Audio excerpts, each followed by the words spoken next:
ବନ୍ଧୁଗଣ ଦେଖନ୍ତୁ 2026 ମସିହାର ପ୍ରଥମ ଖରାଦିନର ପ୍ରଥମ ଆମ୍ବରେ ତିଆରି ହେଇଛି ଆମ୍ବ ରାଇ ବା ଆମ୍ବ ବେସର। ପରେ ପରେ ଆମ୍ବ ଖଟା ଅତି ସୁନ୍ଦର ଭାବରେ ଆମ୍ବରେ ଦେଖନ୍ତୁ କେମିତି ଖଟା ତିଆରି ହେଇଛି।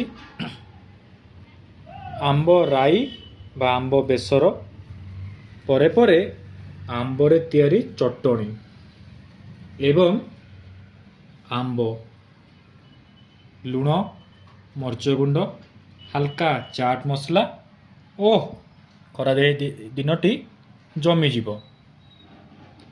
ଆପଣଙ୍କୁ ଆମ୍ବ ଖଟା ଆମ୍ବ ରାଇ ଆମ୍ବ ଚଟଣି ବା ଆମ୍ବରେ ତିଆରି ବିଭିନ୍ନ ଚାଟ୍ ମସଲା ଲୁଣ ଦେଇ କରିଥିବା ଏ ଭିତରୁ କେଉଁଟି ଆପଣଙ୍କୁ ପସନ୍ଦ ନିହାତି ଆମକୁ ଜଣାନ୍ତୁ।